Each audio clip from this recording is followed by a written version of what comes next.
കേരളത്തിൽ കാവിക്കൊടി പാറിക്കുക B J പിയുടെ സ്വപ്നമാണ്.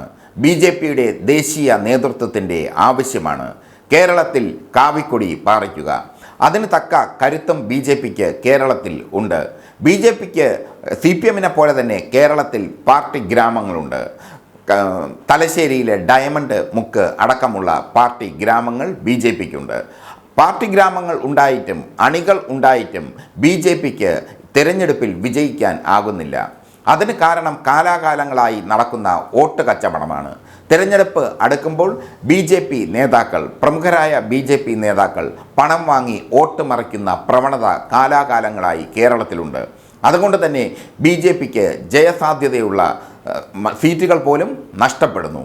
ഈ സാഹചര്യത്തിൽ ദേശീയ നേതൃത്വം ബി ജെ പിയോട് ഒറ്റക്കെട്ടായി നിൽക്കാൻ ആവശ്യപ്പെട്ട് കഴിഞ്ഞു. പക്ഷേ ബി ജെ പി ഇപ്പോഴും പല തട്ടായി തന്നെ നിൽക്കുകയാണ്. ഒരു വശത്ത് കേന്ദ്രമന്ത്രി മുരളീധരനും മറുവശത്ത് പി കെ കൃഷ്ണദാസും ഓതിരം കടകം പറഞ്ഞ് വെട്ടുന്നു. മറ്റൊരു തീപ്പൊരി നേതാവായ ശോഭാ സുരേന്ദ്രൻ ഇപ്പോൾ തൻ്റെ അസഹിഷ്ണുത അറിയിച്ചു കഴിഞ്ഞു. ശോഭാ സുരേന്ദ്രനെ സംബന്ധിച്ചിടത്തോളം കേരളത്തിലെ ബി ജെ പി നേതാക്കൾ ശോഭയ്ക്ക് നൽകിയത് കനത്ത തിരിച്ചടിയാണ്.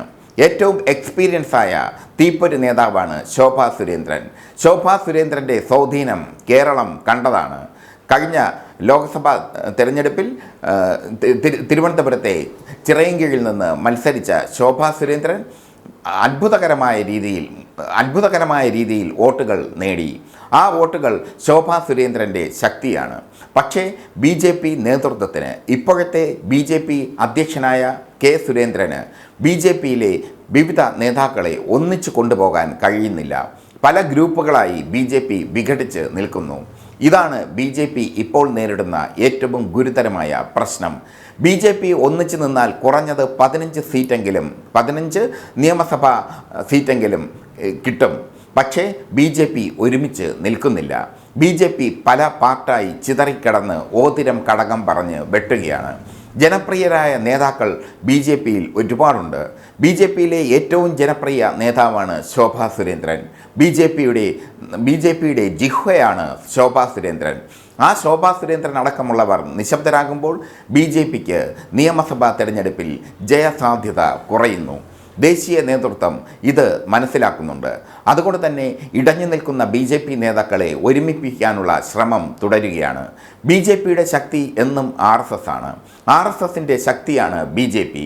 ആർ എസ് എസിൻ്റെ രാഷ്ട്രീയ പാർട്ടിയാണ് B J P. R S എസിൻ്റെ വോട്ടുകളാണ് ബി ജെ പിയുടെ നിർണായക ഘടകം. പക്ഷേ ആർ എസ് എസ് പറയുന്നതിലപ്പുറം മറ്റു ചില സംഭവ വികാസങ്ങൾ കേരളത്തിൽ ഉണ്ടാകുന്നു. മുരളീധരൻ്റെ വിഭാഗത്തിൽ പണ്ട് മുതൽ തന്നെ ബി ജെ പിയിൽ ഗ്രൂപ്പ് പ്രവർത്തനം ഉണ്ടായിരുന്നു. വി മുരളീധരൻ എപ്പോഴും ഒരു ഗ്രൂപ്പിൻ്റെ നേതാവായിരുന്നു. വി മുരളീധരൻ്റെ മാനസപുത്രനാണ് കെ സുരേന്ദ്രൻ. ബി ജെ പിയുടെ സംസ്ഥാന അധ്യക്ഷനായി കെ സുരേന്ദ്രൻ തിരഞ്ഞെടുക്കപ്പെട്ടത് മുരളീധരൻ്റെ ആശീർവാദത്തോട് കൂടിയാണ്. കെ സുരേന്ദ്രനേക്കാളും എക്സ്പീരിയൻസ് ഉള്ള നേതാവാണ് ശോഭാ സുരേന്ദ്രൻ. ശോഭാ സുരേന്ദ്രനെ തഴഞ്ഞുകൊണ്ട് കെ സുരേന്ദ്രനെ പാർട്ടി അധ്യക്ഷനായി നിയോഗിക്കുകയായിരുന്നു ബി മുരളീധരൻ ചെയ്തത്. അതോടുകൂടിയാണ് ബി ജെ പിയിൽ ഗ്രൂപ്പ് ശക്തമായത്, ബി ജെ പിയിൽ പടലപ്പിണക്കങ്ങൾ ശക്തമായത്. ഈ പടലപ്പിണക്കങ്ങൾ എങ്ങനെ മാറ്റാം എന്നതാണ് ഇപ്പോൾ ദേശീയ നേതൃത്വം ആലോചിക്കുന്നത്. കാരണം തദ്ദേശ സ്വയംഭരണ തെരഞ്ഞെടുപ്പും നിയമസഭാ തെരഞ്ഞെടുപ്പും അടുത്തു വന്ന സാഹചര്യത്തിൽ ബി ജെ പിയുടെ പടലപ്പിണക്കം ബി ജെ പിക്ക് ദോഷം ചെയ്യും. മാത്രമല്ല, ഈ പടലപ്പിണക്കം കാരണം വോട്ടുകൾ മറിയാനുള്ള സാധ്യതയും ഉണ്ട്. വോട്ടുകൾ സി പി എമ്മിലേക്ക് മറിയാനുള്ള സാധ്യത ദേശീയ നേതൃത്വം മുൻകൂട്ടി കാണുന്നു. അതുകൊണ്ട് തന്നെ കേരളത്തിലെ ബി ജെ പിയെ ഒറ്റക്കെട്ടായി നിർത്താൻ ദേശീയ നേതൃത്വം തയ്യാറെടുത്തു കഴിഞ്ഞു. അതുകൊണ്ട് തന്നെ കേരളത്തിലെ ബി ജെ പിയെ ഒറ്റക്കെട്ടായി നിർത്താൻ ദേശീയ നേതൃത്വം തയ്യാറെടുത്തു കഴിഞ്ഞു. അതിനുള്ള ശ്രമങ്ങൾ ആരംഭിച്ചു കഴിഞ്ഞു. ഇടഞ്ഞു നിൽക്കുന്ന ശോഭാ സുരേന്ദ്രനെ മെരുക്കിക്കൊണ്ട് കെ സുരേന്ദ്രൻ്റെ അധ്യക്ഷ സ്ഥാനം നിലനിർത്തിക്കൊണ്ട് പാർട്ടിയിൽ